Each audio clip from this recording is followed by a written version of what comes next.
maybe I think we already covered this a little bit, but your favorite part of hiking Nova Rupta and then the least favorite parts of that. I mean, you guys kind of already Yeah. answered that. You in know, your question there's there. one other comment that I think is worth making, and that is one of the disappointments of the trip to Nova Rupta is we never made it up to Katmai. You know, Katmai is the mountain that for 30 years or 30 or 40 years it was assumed that was the volcano that blew was Katmai. But what happened was Nova Rupta blew, and Katmai basically imploded because there was nothing left underneath it to hold it up after it all blew out Nova Rupta. So now it's a big crater, and there's a lake up at the top of it. It's inside this crater, and we attempted to hike up to it, and the weather wouldn't let us get there. And in fact we attempted, I think we attempted twice, 2 days in a row, and the weather was just bad, and we couldn't make it up there. And so that was kind of disappointing. You know, if there's ever any reason to go back, it would be to try to make it to the top of Katmai. Was that one of your kind of? Yeah. Say something real quick. Yeah. You're doing something with your hands right there, and I'm picking that up.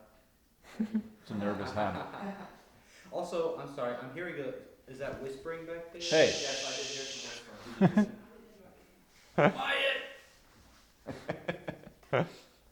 Thank you guys. Okay, You're doing really well, by the way. It's very interesting to listen to. all right, yeah, go ahead and tell us a little bit about it. Was that disappointing for you too? Yeah, the not being able to make it up to what we called Crater Lake was disappointing. The couple times we tried, it was fun getting there though. Just to be able to climb over the glaciers and the snowbanks was pretty cool, but that was one thing I kind of envisioned after reading Robert Griggs' book and just kind of envisioned what that would look like to be at the top of that crater, something out of just Jurassic Park or something crazy. But they were never able to make it, so I have to be satisfied with pictures for now. So, Robert Griggs' book, was it, I realized it was written about 100 years ago, is that right? Before you guys took the trip, roughly, is that right? Mm-hmm. Okay, 90 years. Well, how much had the landscape changed, if any, from the time he wrote the book to when you guys made the trip? There wasn't as much change as you'd expect in that long a period of time. I think one of the main things I'm is. sorry, I'm going to go ahead and have you read. Yeah, my bad. Yeah, that's right. Okay. So comparing the state of 10,000 Smokes in Dr. Griggs' book to when we got there, there had not been that much change from what he had described in the book and what we saw, which is surprising for it being so long, almost 90 years later. You'd think that something would have changed there, but it was quite accurate to what he had described in the book. One of the things that was different was when he was there, obviously there was a lot more smokes, what he called the Valley of 10,000 Smokes, where there would be steam just coming up through the ash in different places throughout the whole valley. We saw mainly just around Nova Rupta, the actual site itself. So a lot of those had kind of died off and cooled down by the time we got there, 100 years later, which is understandable. But as far as the way the river ran and the terrain and Nova Rupta itself was all just almost very strikingly similar to what I thought he described in the book.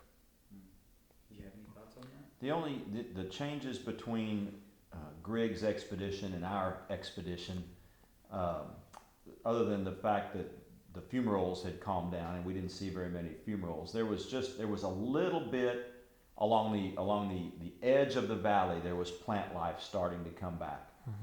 It's been 100 years. And in the middle of the valley, there wasn't, no doubt about it. It was barren, but you could see, like I told the story of when we sort of took shelter in the foothills that first night when the pumice storm was going on. You could tell that the plant life was coming back right along the edge, but not a whole lot of difference, in the middle of the valley. So did you guys use that book as a guide in any way? And if so, how did you use it? I don't think we used the book as a guide too much. Just it maybe prepared us a little bit for what we would encounter, and made me feel like a wimp when I saw what they were doing the same thing we were 100 years ago with wool pants and canvas backpacks, and we were outfitted from a good outdoor store, and it was hard. It was hard for us. I can just imagine how it was for those guys. Mike, as a father, there are you had this outdoor adventure, obviously with your son and everything. Why is it to you? Why do you think it's important to maybe kind of do that with your with your children? I like doing outdoor things with my kids for a couple reasons. One, it's an opportunity for us to we call it tying heartstrings. It's an opportunity for me to bond more with my kids. Do something with them that make memories. Like everybody does, and that doesn't have to be done outdoors. It's just the way that we choose to do it. But then also, I previously mentioned kind of how being out there is a faith building exercise, and Romans 1 tells us that we can see the evidence of God's power in His creation, and so I want that for my kids. I want to expose them to that, just to give them an appreciation for just the omnipotence of God. John, did you? Obviously you have this adventure with your father and everything. I'm sure that kind of built you guys' relationship and everything together. Do you have any thoughts on that? Sure, yeah. Being on this trip with Dad was real good. I was able to, it was really, admired how well he was able to kind of lead the pack on the Valley of 10,000 Smokes. He kind of came out of the woodwork and surprised me with how much he had, prepared and exercised and was able to kind of lead the pack there. That was impressive. And then I think just the trip in general for me as a child or as a young person was able to really, it taught me a lot about perseverance, about creation, but it was a lot of character building too. Just perseverance and mental, just having a good attitude no matter what the conditions were. You may be soaking wet and pump is scratching you in the face and you're tired, but it's okay. We're out here in God's creation having fun, and it was really just a big attitude change for me. Great. All right. I think I'm about ready to wrap this up. Is there anything? I'm going to ask them the final question, maybe a couple questions. So, do you feel like we've gotten just about everything out of these guys? And I think so. yeah. You guys are looking a little tired. Not really. I'm looking a little hot. We've been going for an hour. Yeah, so before Nice. you guys get, short-tempered with us and things, for keeping you guys for so long, let's go ahead and wrap this up. I think we got some really good stuff. So Okay. Cool. That's good. Great. So, the last question here is obviously, kind of, you've seen the question here. Jesus came to redeem the world and save our souls from eternal death and hell, and to restore God's original plan in Genesis. Where man was to have dominion. In what ways did you see God's restorative plan amongst the devastation that you guys saw at Nova Rupta? Do you have any thoughts on that? As far as God's redemptive plan for us and how we saw that at Nova Rupta, you could see it, as I mentioned before. You could see the valley, just along the edges starting to come back. So maybe that would be an example of that. It was pretty destructive. There was a lot of destruction there. Mm-hmm. So it's not always going to be the Valley of 10,000 Smokes, is it? Right. True. Everything's going to kind of come back, and everything's going to be kind of Right. restored back. So. It would be interesting, and we won't know this. We won't be able to see it ourselves. It would be interesting to see what we saw what the valley looked like 100 years after the event. It will be interesting to see what it looks like 100 years later. Does it regenerate? Is it a steep curve, or is it just a linear progression? It'd be interesting to see how it comes back. You have any thoughts on that? I think as far as God's kind of redemptive plan demonstrated here in the Valley of 10,000 Smokes, it's really cool to be able to stand in the middle of the valley where you can't see the edges and just there's nothing but desolation all around you. There's not even, anywhere you go in the world, there's going to be just little bugs and ants or birds or something there. Here, there's nothing. There's no ants. There's no little crawling anything on the ground. There's nothing flying over. It's completely desolate.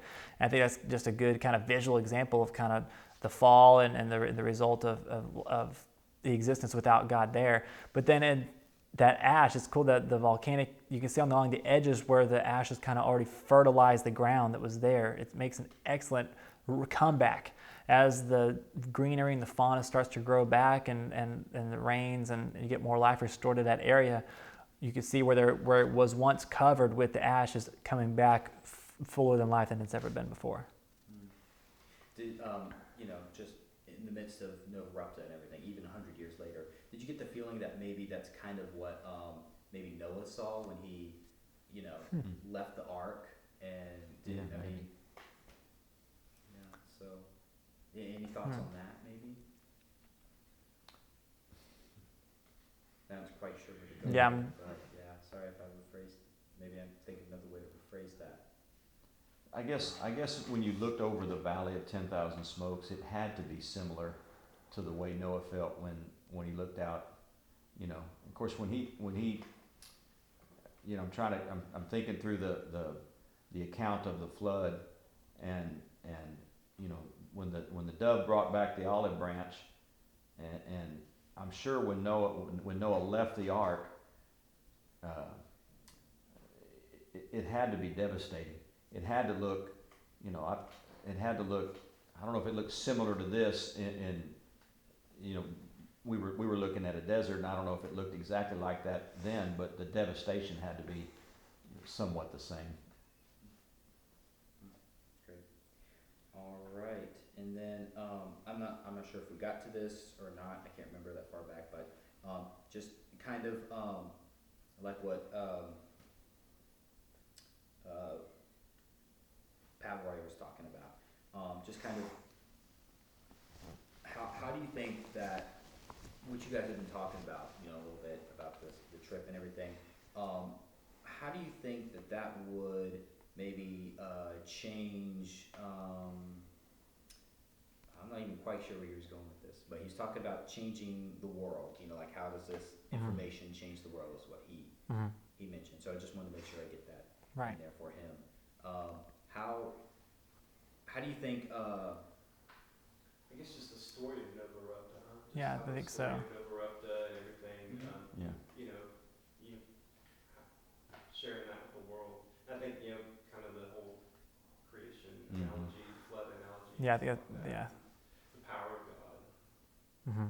So if someone maybe, for example, doubted you guys, or you were telling someone about the flood or something, Right. those stories, things Okay. like that. Do you think that would, what you saw at Nova Rapta, that kind of, I think you guys did talk a little bit about this. A little maybe bit. we can go over a little bit. Sure. But, you want to run with that? Yeah, if I had someone come to me and try to say that there's no way that Noah's flood could have caused that much devastation over so short a period of time, I would be able to point back to my trip to Nova Rapta and say, no way, I saw what a few hours of devastation can do to an entire region, and how it can completely change everything, and how much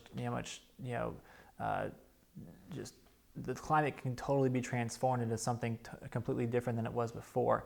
So I think this trip in that area, it can be like a testimony to the plausibility and the accuracy of the recount of Noah's flood in the Bible. You have any thoughts on that? I think that if a person would go to a place like the Valley of 10,000 Smokes, or specifically to the valley, and see what happened there in a matter of hours, and they would truly approach it with an open mind, rather than trying to filter it through some of the theories that they've been taught all their lives, or assumptions, or the things that they've heard all through their lives. That it has to be evidence of how the flood could account for the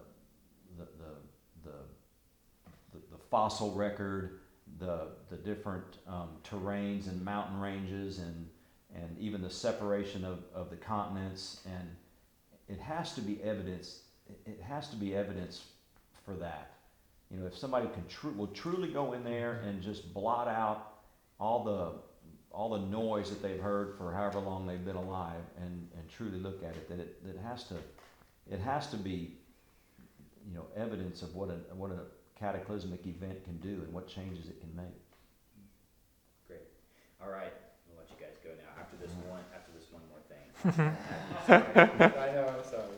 I'm gonna have you kind of introduce yourself. Give us your full name. I mean, this may not be used. Give us your full name. Give us your current job description, and whatever else you think would be useful. So we're gonna start with you. My name is Mike Boriak. I live in Tomball, Texas. I'm in the steel business in Houston, and I'm a father of 5 homeschooled children, of which John is the oldest. Perfect. My name is John Boriak. I also live in Tomball, Texas, and I just recently got married to my wife, Caitlin, and we together run a property management company that manages single-family rent houses and apartment complexes. Great, thank you guys. Cool.